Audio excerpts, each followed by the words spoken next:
Good morning everyone and welcome back to another video. So the carpenter's coming today to measure up a few doorways. That'll be off camera. Duncan the electrician is cracking on with the apartment. Simon and Yanis are cracking on with stud work and a bit of pointing today.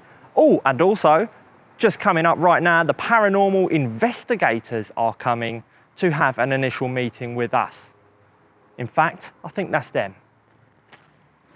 So we're joined by Nick and Rebecca from the YouTube channel Keeping Up with the Joneses, link in description. Nick, Rebecca, who are you and why are you here? Well, we're here because we've read a lot of comments and things about stuff going on, and we'd like to find out if there is something going on here. So we thought we'd visit the convent at night.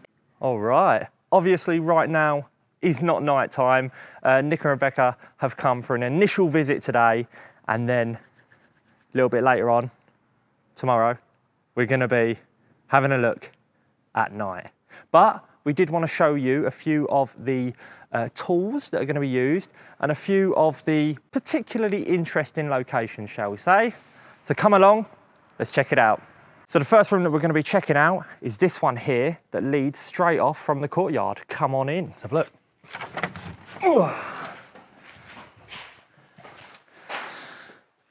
So Nick and Rebecca have got an amazing theory with regards to this room, and we had no idea. So Nick, what is this room, do you think? From experience of other buildings, based on the ornate tile on the floor and the frosted glass on the window and the door, we think this is where the, in French, the chambre funèraire was, where they laid the bodies out.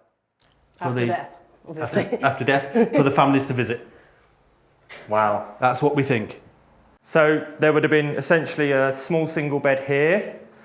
Not a single bed, I would have said a couple of trestles with a coffin on top. Okay, right. And then obviously the family members would come around and say Pay their respects. Pay their respects. Yeah. Say their farewells. Say their farewells, Yeah. That is a great theory to what this room is, because also this doorway here has probably, I imagine, and I think we can all agree, this was added at a later date. And absolutely. This room as well, it's got no plug sockets. There's nothing in here apart from some natural light, a normal light. Yeah. There's nothing in here. Yeah. So I think that's a really, really interesting theory to what this room is. And to be honest, I think you're spot on. Okay, so the second location is the staircase leading up to the apartment I'm renovating and an apartment just above that, where we recently found out that unfortunately a young woman lost her life about 13 years ago when there was a fire in one of the apartments, and she passed away sadly in this staircase trying to escape. So this could be a very interesting spot. I think so. Definitely worth a look, yeah. Yeah. I mean, we're basically looking for places where something's happened, where there's been a strong emotion or a violent event. So definitely this is somewhere we should check out. Very good. So when we were looking for leaks the other day, we found some interesting rooms in the grenier, which is the attic. So these two rooms here are very peculiar. Yeah. They've got a grim feel to them, haven't they? The medals on the wall. And we'll go into more details about these rooms tomorrow when we actually do the tour. Because we think they have quite a unique use, of course. So, yeah.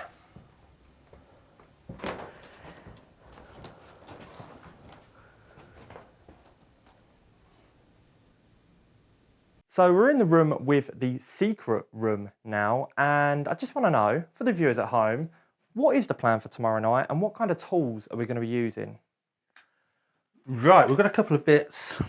We're not big on tools because I think that ghost hunting is more about feelings and actual experiences than like, oh, look, that box is lighting up. Yeah. I don't believe in all that sort of thing. Right. And from past experience, it definitely is more something you can hear or see or feel. Yes. But we do have a few tools. Yeah, some people believe in electromagnetism. So that's an EMF reader. So we've got this to see if we detect anything. We have to be careful because this will detect electricity, electric cables. So we've got to make sure, we've got to use it in a controlled manner. So this is an EVP recorder. So what we're thinking of doing is locking this off somewhere, recording, to see if it picks up any sounds when we're not there. But we'll come back to it later, replay it, and if we find anything on it, we'll obviously play it on the video. Also, we're thinking of maybe if the viewers want to choose a location, locking me in a room somewhere with a camera, you know, for a certain amount of time in the pitch dark and see if there's any activity. Maybe in the secret room. Don't give them ideas, Ryan. Wow. Rather you than me. Okay, yeah. No, I do. I like the sound of that. Yeah. And of course, we're not. If we don't find anything, we'll still. We don't find anything. It's not going to be glorified, glamorized, or scripted or anything. It's just an interesting time to go around the convent and just see if anything happens, essentially, you know, and get a proper feel for the place.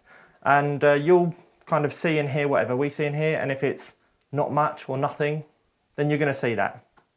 But I do think it's going to be quite interesting to be there at night and to go places where we wouldn't normally want to go at night. Perhaps the basement as well. That could be a good place. Yeah. Yeah. But anyway, on to the next location. So this is, of course, another room of interest because it's the room with the writing on the wall. This one, is it? Okay. It's the only room on this floor that hasn't been remodeled, redecorated in recent years. So it's left kind of in its relatively original state. And yeah, creepy vibes in this room, certainly. And of course, I do want to mention that I did try and contact the archives to find out more history about the convent, but unfortunately the archives are closed for holidays, so that won't be until the end of the month at the earliest. One more place to check out. Off we go. After you. So we're in the chapel now, and again we'll be checking out more places than the ones we're showing you right now, but this is just to give you a rough idea. Hello? Right, you definitely all heard that, right? We heard that. That was strange. And it's lunchtime, by the way. It is lunchtime, by the way, so there's no one in there. There's nobody working. No. It started already. This is promising for tomorrow night. Let's just have a quick look. Yeah, let's look. Ah, ça va, Mo? Never mind. It was Mo all along. Never mind. This is like tomorrow as well. If we do find something and it's not actually anything paranormal or anything like that, if it's just someone getting tools, for example, then we'll make sure to include that on camera. Absolutely. You know? We won't leave it out and Absolutely. say, oh, that was a spooky sound, and then we find out that actually it wasn't. We'll include it, you know. Absolutely. Honesty is key, I think. Well, you can see what this is. The confessional. Yeah, the confessional. So this is definitely somewhere where there would have been a lot of emotion. This is where you need to spend some time. Yeah, there's a lot of dead calcified spiders in there. You'd like that. No. Really? No. Ooh, I'm not see going in that. Yeah. Yeah, no, this has potential, I think. Definitely. And if there is anywhere that you want us to go in particular, let us know in the comment section right now, because we're going to be filming this tomorrow night, and it's going to be released on Friday's video because it gives us time, obviously, to analyse everything and to edit it together for you guys. Thank you so much, Nick and Rebecca, for coming along. We need to crack on with some work now, so we're going to let you go because I know you're busy people as well, and you'll see what we get up to in Friday's video. See you then. See you all on Friday.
Hello everybody and welcome back to the convent. Today what we've been doing is we've had kind of like done a few safety issues. Well, not safety issues, but to prevent, you know, accidents and all that. And if you remember, there's a big hole here. I believe Billy wants to sort that out when he comes back off holiday. So what I've done is just made a temporary step up here so that nobody falls down it. Because if you're not looking and you go, well, stepping out that door, there's a great big hole there and you're going to fall down it. So that's just, you know, just a safety feature. There's another one I've done if you want to come in and follow me as well. If you remember, we had the opening to the cellar there as well, which is another, you know, health and safety issue, if you like. So all I've done was just mopped up these planks here. We can use them when we to fill in for the noggins and all that when we're done, or when we're in a different part. But this just covers the hole because obviously we're working here. Also, as well as filling the hole, it brings it up to the correct height. So we, you know, in our construction, what we've been doing with the stud wall and all that. I'll come back to this in a minute. So we finished off the rest of this wall today. There wasn't that much to do. Just the top section, I think, and some pieces down by where the hole is and all that. So me and Yanis done that today. I've had him cutting the timber for me, so he's getting quite good at that now. Although the language barrier with numbers can be frustrating at times, we managed to get, you know, through it.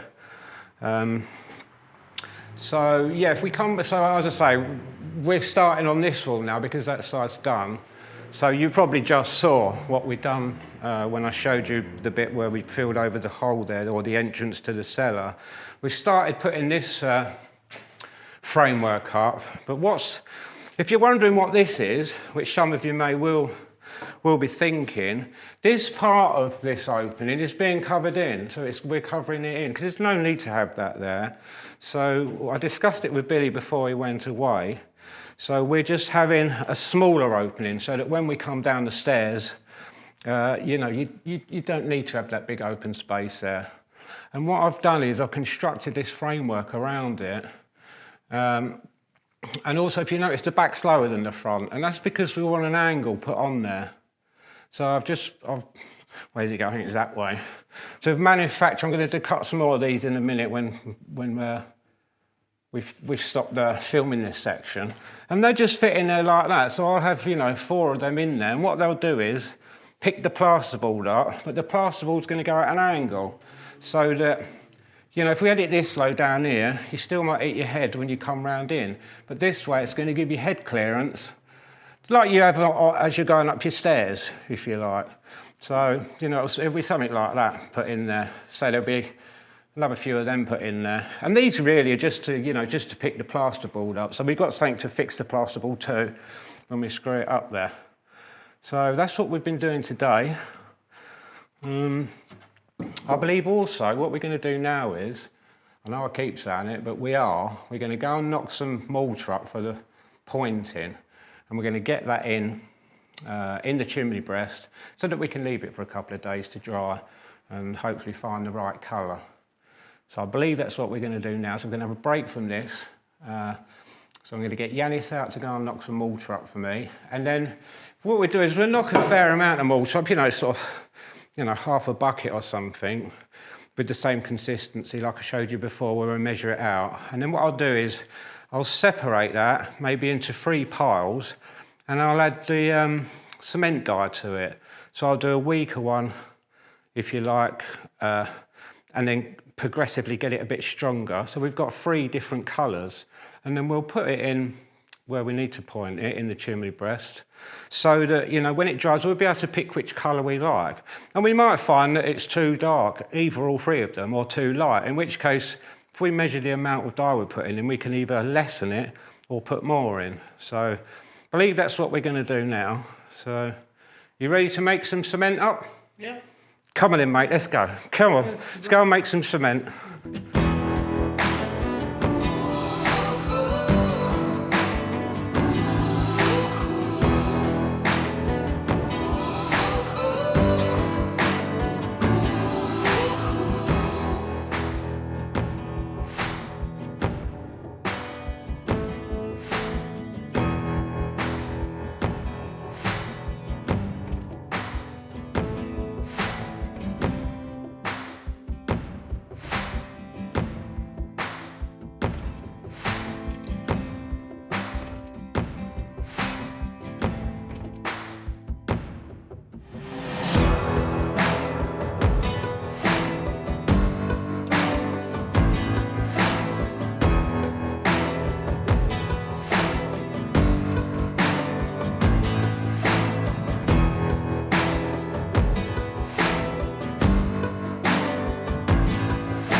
Okay, right, so I've just had Yanis make up the sand and cement for us, or the sand and lime, I should say, not cement. So what we're going to do now is, we're going to put the equal amounts, if you like, so one full level of this coffee tin, I think it is, in each of the buckets, so that I can graduate the dye in the mix, and then I know that, you know, we've got the same amount of sand and lime to each bucket, if that makes sense to you. So if you want to fill that one up level, Yanis, tip it in there. That's good. Another one in there.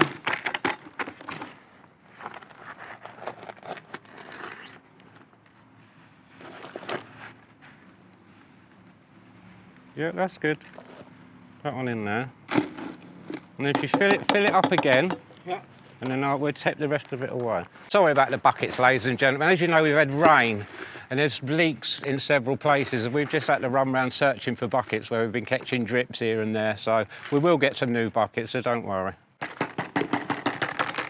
So now we've got equal amounts in the 3 buckets, which means that now when I put the dye in, I can, you know, graduate the amounts of dye in each one of them. Now I don't know how this dye is going to work, if it's really strong or not, so at this point we're just making it up, but you know, we'll see how we do. So Billy, before he went on holiday, did get some dye, and it does say dye for cement on it, I'm assured. So what we do is, I mean, I don't know if you can see that, but there's hardly any in there. I've just looked at the other, he bought 2 of them, looked at the other one, and they got such a huge container for only half full of dye, so perhaps it's a French thing. As I say, I don't know how strong this dye is, but we're about to find out. So what I'll try and attempt to do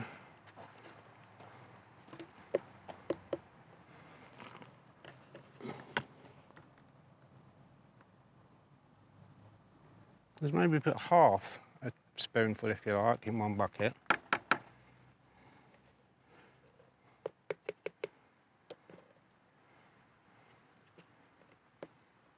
I've got a whole spoon in that bucket. Remember which ones we done, Jan, weren't you? Where we put more in and not? Yeah. Okay. Then I'll put a spoon and a half in this one. I mean, it might be really strong, and we might find the half a spoon's really too much. So there's a spoon.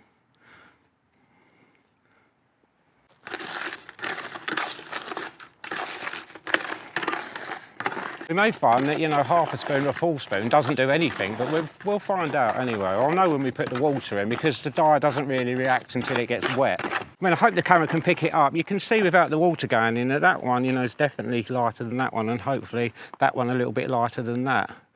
All over my fingers, I bet that don't come out. So what we do is we put some water in now, and I'll get Yanis to mix them up. Right, Yanis, mix that round. You don't want it too wet.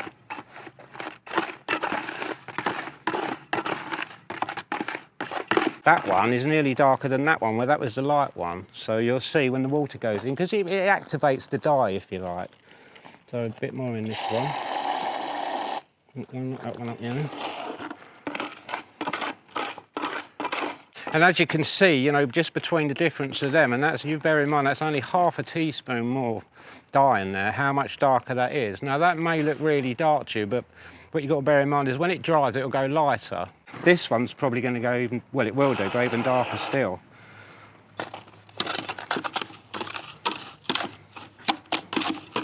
We're going to get set up in there, so join us when we're inside, and we'll show you the next part. Okay, so we're at the fireplace now. Brought the 3 buckets in with us, and what I'll do is if Alex comes a bit closer, this is the one that we put in a while back, and you can see it's much too light on there. And what I mean by much too light is, if you see out here, this is the colour we're trying to match, this colour and this colour, where you can barely see the joints in there. And I think the reason more so is as well, because it's quite damaged on the fireplace there, you can see there's a bad brick, if you like, there. If we was to put that in a really light colour, it would show up and look, you know, not very nice. So by having it nearer to the colour, you know, of the granite, then it won't look so obvious that, you know, it's going to be pointed, obviously, but it just won't stand out so much and be, you know, sort of in your face. So this one here is the lighter one that we done, or the first one. This was the half a spoon one. So maybe I can put this next to this one here. You should ideally wet the wall as well, but it's just for demonstration, you know, so we can see. So we're not too worried, you know, if it falls out better, because we're going to take it all out anyway. So.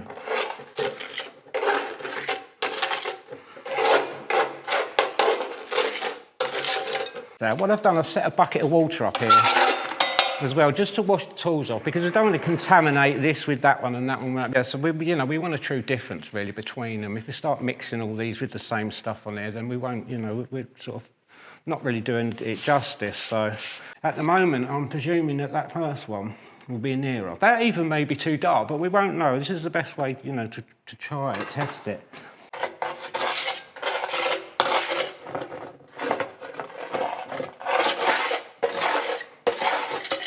So we've got that one there, and you can see already, I mean, that one was way too light. This one's probably nearer at the moment, but it may dry lighter. So that's 1 spoonful in there. This is the one with a spoon and a half. So this is quite dark, this one. And where can we put this one so we can see? Maybe we'll put this one, I'm going to get there without hitting that. Possibly, let's see.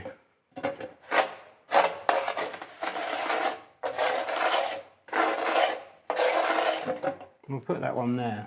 I don't want to put too much on there, just in case it dyes the stones. I don't think it will do, but if you can see now, there's a graduation between that really light one, which was too light, which was the first one we put in, this one, which is a bit grayer, and that one's nearly black, so I don't think it'll be that one.